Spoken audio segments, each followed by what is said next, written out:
मेरा नाम है डॉक्टर देवाशीष मेहर और मैं एक योग एवं प्राकृतिक चिकित्सक हूँ दिव्या नयन योगा और प्राकृतिक चिकित्सालय में। तो दोस्तों, जैसे पिछली बार मैंने आपको हाई ब्लड प्रेशर या उच्च रक्तचाप के बारे में बताया था, वो कैसे होता है और उसमें कौन कौन से प्रकार के सावधानियां हम बरत सकते हैं और कुछ ऐसा घरेलू उपचार या योग जो हम करके स्वस्थ रह सकते हैं। इस बार मैं आपको बताऊंगा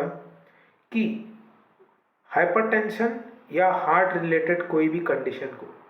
आप आसानी से कैसे मैनेज कर सकते हैं और वो हो रहा है या आगे होने वाला है करके आप असेस कैसे कर सकते हैं। तो दोस्तों, सबसे पहले आपको ये ध्यान रखना है कि आपका हृदय जो है उसका एक निर्धारित गति में वो काम करता है, लेकिन जब उस गतिशीलता में अस्त व्यस्त परिस्थितियों के कारण उस पर दबाव आता है तो तब हमें लक्षण रहित कुछ चीज़ें बहुत ही स्पष्ट दिखाई देती है। जैसे हमारे छाती में किसी भी प्रकार का कोई भी डिस्कम्फर्ट हो या हमारा लेफ्ट साइड में पेन हो, जिसे कि हम एंजाइना पेन भी बोलते हैं, जो कि आपके गर्दन के हिस्से से लेके आपका बाएं हाथ का निचले हिस्से तक, अंगूठे तक भी उसका दर्द जाता है और कई कई बार वो पिछले हिस्से के आपका जो शोल्डर ब्लेड बोलते हैं, जिसे हम स्कैपुला, उस एरिया में भी प्रोमिनेंट रहता है वो दर्द। और हम मिसअंडरस्टैंडिंग के कारण मिसडायग्नोस भी कर देते हैं, क्योंकि कई बार हमें गैस या एसिडिटी के कारण भी हमारे वो हिस्से में छाती के ऊपरी हिस्से और कुछ साइड में दर्द होना चालू हो जाता है और थोड़ा जलन भी महसूस होना चालू हो जाता है, जो कि हम सामान्य स्थिति में अपना एक मन में भय पाल लेते हैं और सोचते हैं कि कहीं हमें ये हार्ट का समस्या ना हुआ हो। लेकिन मैं आपको ये बता दूं, अगर आपको हृदय संबंधित कोई भी दिक्कत होता है तो एक चीज़ ध्यान रखें कि आपको सबसे पहले तो थोड़ा भी उतार चढ़ाव करने में दिक्कत होगा और कुछ आप अगर स्टेप्स वॉकिंग करेंगे थोड़ा सा माइल्ड स्पीड में, जिसे हम ब्रिस्क वॉक भी कहते हैं, तो भी आपका सांस फूलेगा और आपको थोड़ा सा डिस्कम्फर्ट महसूस होगा, जिससे आप एक चीज़ का ध्यान रख सकते हैं, उस समय आप अपना बीपी को चेक करना ना भूलें।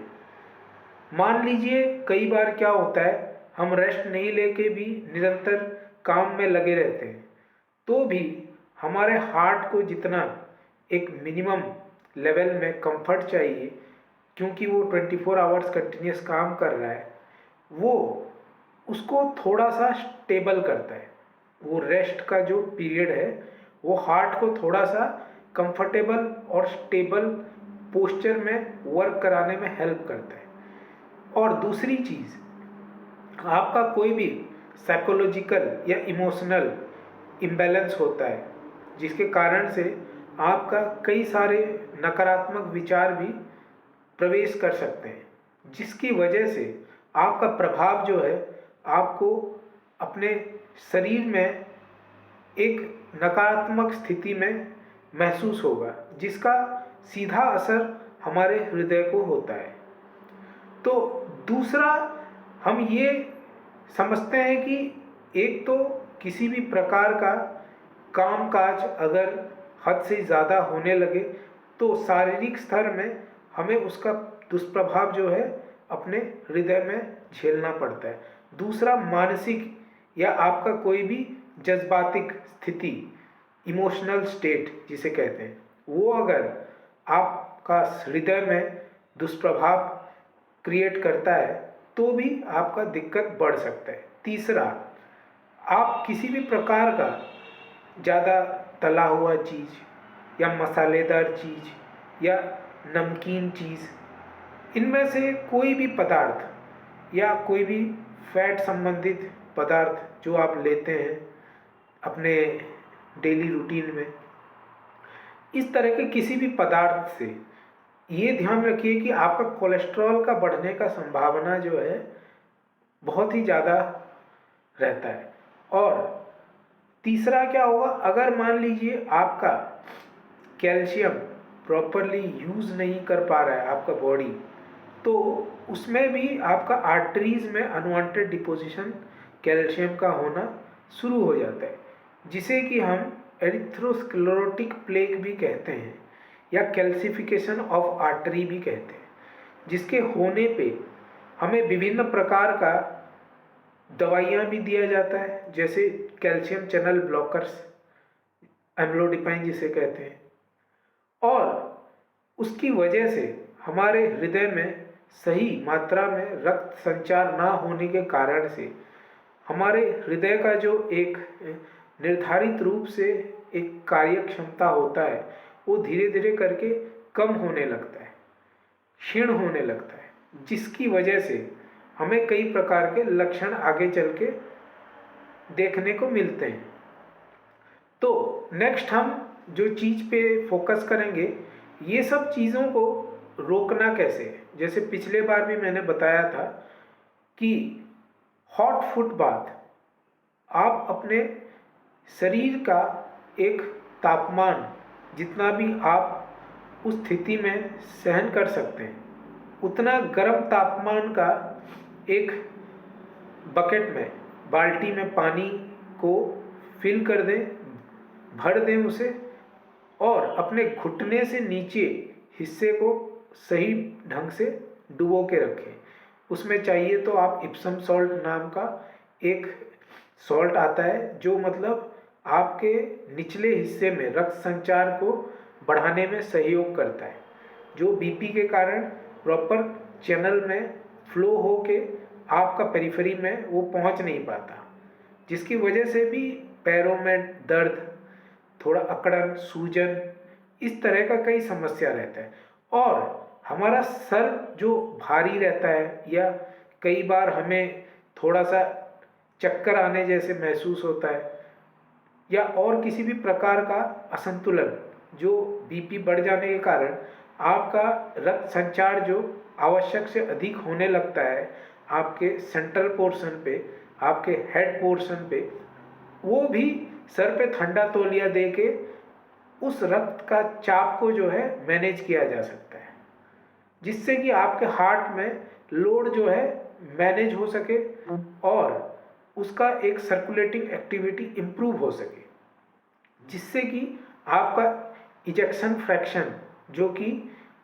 हृदय का कार्य करने का एक निर्धारित पैरामीटर होता है, जिसके माध्यम से आपका हार्ट का प्रॉब्लम्स कितना बढ़ चुका है या कितना नॉर्मल स्टेट में है, वो हम पता लगा सकते हैं। और टेस्ट में आप ये ध्यान रखिए, सबसे पहले आप अपना सी रिएक्टिव प्रोटीन, जिसे हम CRP कहते हैं, और ESR, एरिथ्रोसाइट सेडिमेंटेशन रेट, ये दो चीज़ चेक करवाना है आपको ब्लड में। तीसरा, अगर मान लीजिए आपका कोलेस्ट्रॉल बढ़ा हुआ है तो आपको लिपिड प्रोफाइल का भी टेस्ट कराना आवश्यक है, जिससे कि हमें विभिन्न प्रकार का कोलेस्ट्रॉल के बारे में जानकारी मिलने पे उस हिसाब से समस्या को कैसे निर्धारित रूप से समाधान पहुंचा सकते हैं, उसका हमें एक रोड मैप मिल सकता है। और कोई भी चीज़ हम बिना किसी प्रॉपर इंटरवेंशन या मॉनिटरिंग या प्रिकॉशन लेके उसको हम पहले प्रिवेंट ना करें, तो उसको ट्रीटमेंट देते हुए भी हमें विशेष वैज्ञानिक तौर तरीके से लाभ मिल नहीं पाता है। और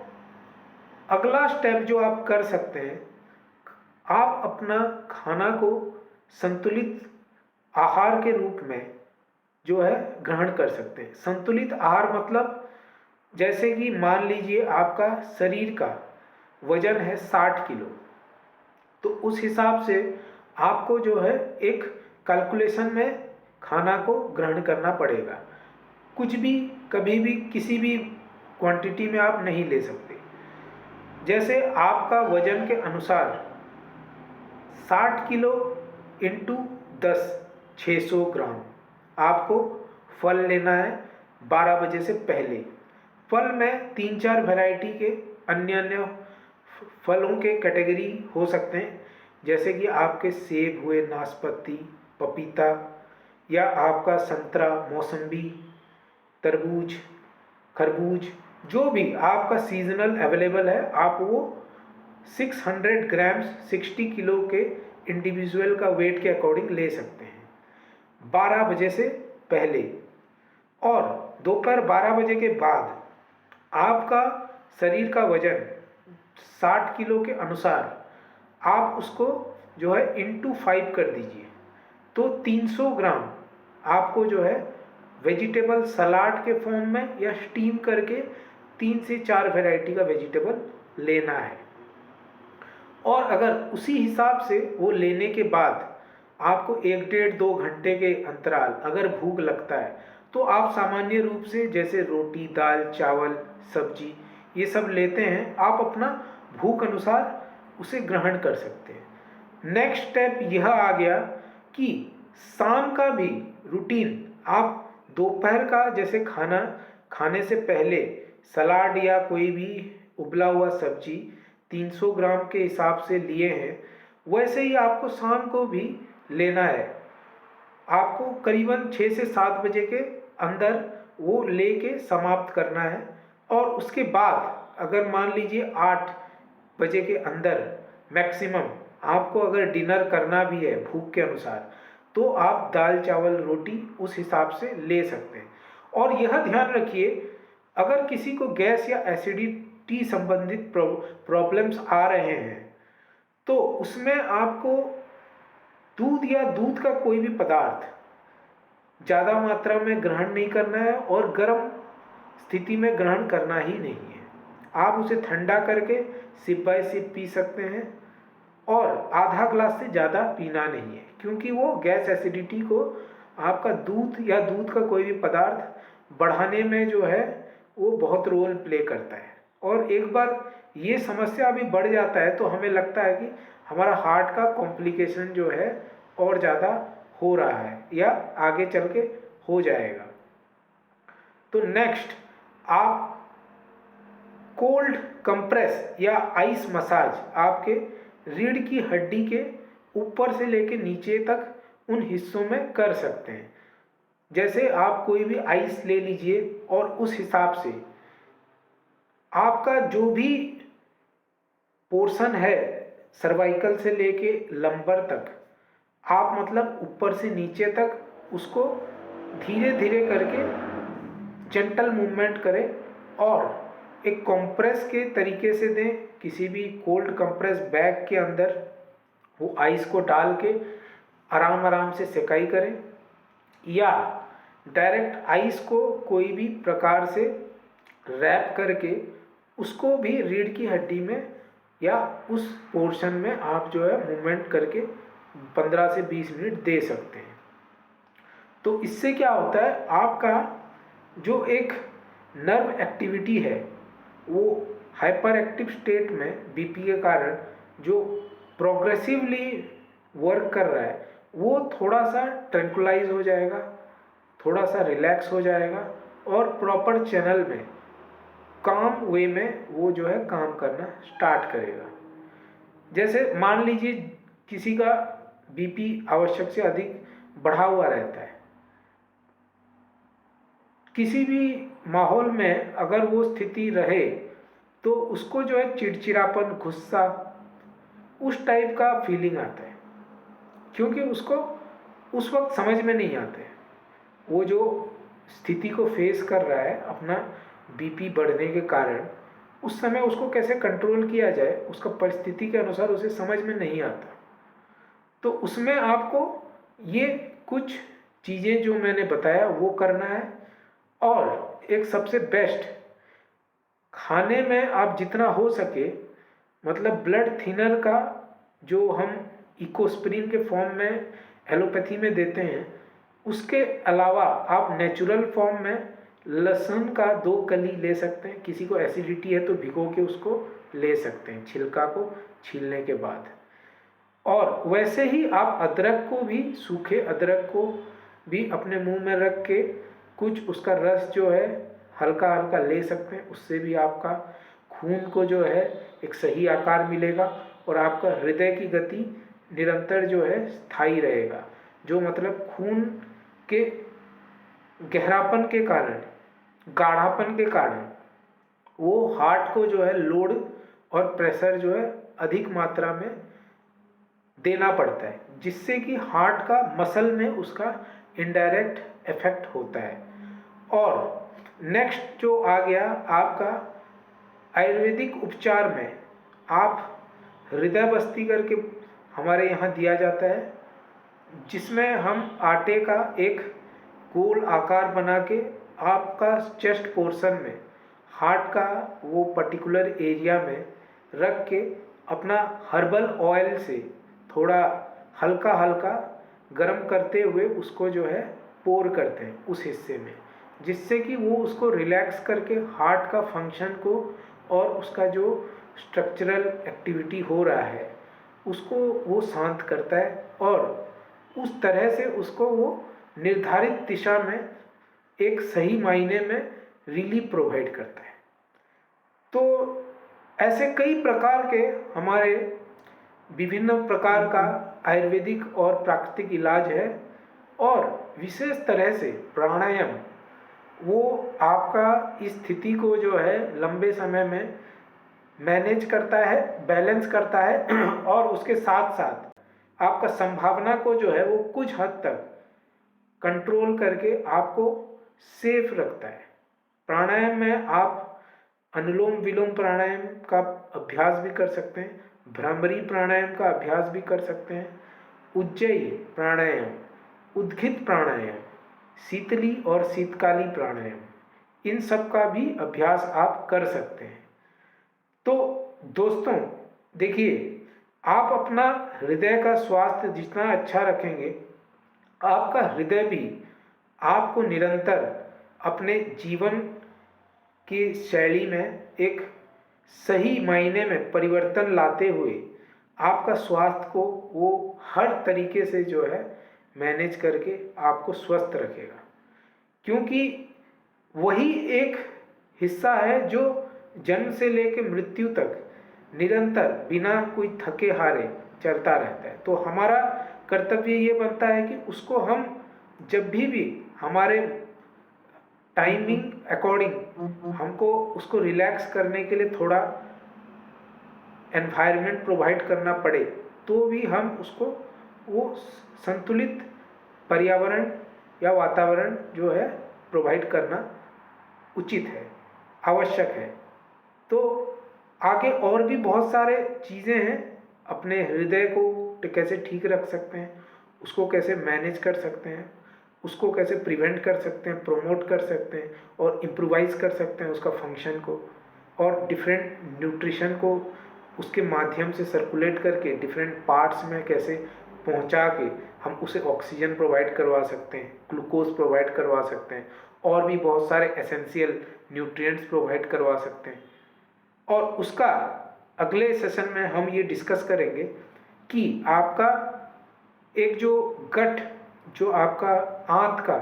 हिस्सा को कहा जाता है, जिसमें कि जैसे आपके ब्रेन में central nervous system, autonomic nervous system, peripheral nervous system, इन सब का इन्वॉल्वमेंट रहता है। तो आपका आंत में भी या पेट संबंधित कोई भी आपका स्थिति में और एक नर्वस सिस्टम का इन्वॉल्वमेंट रहता है, जिसे हम कहते हैं एंट्रिक नर्वस सिस्टम। और उसका लिंक जो है आपका सेंट्रल नर्वस सिस्टम और ऑटोनोमिक नर्वस सिस्टम के साथ भी डायरेक्ट रहता है, जिसे हम कहते हैं गट ब्रेन एक्सिस। वो एक्सिस में काम करता है और वो भी इम्बैलेंस होने पे, इरेगुलराइज होने पे हमारे हृदय पे सबसे ज़्यादा दुष्प्रभाव उनके असंतुलन के कारण पड़ता है। तो ये सब स्थिति को समझते हुए हम धैर्य से और समझदारी के साथ कैसे process by process, step by step और साइंटिफिकली और सीक्वेंशियली और साइमल्टेनियसली चीज़ों को हम समझ बूझ के साथ ठीक कर सकते हैं,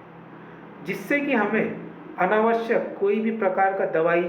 या कोई भी प्रकार का इंजेक्शन या आगे चल के सर्जरी और ये सब स्टंट्स, इन सब चीज़ों को हम अवॉइड कर सकते हैं, क्योंकि हमारा हृदय जो है वो परमात्मा के एक अनमोल देन है, जो कि उनके दिशा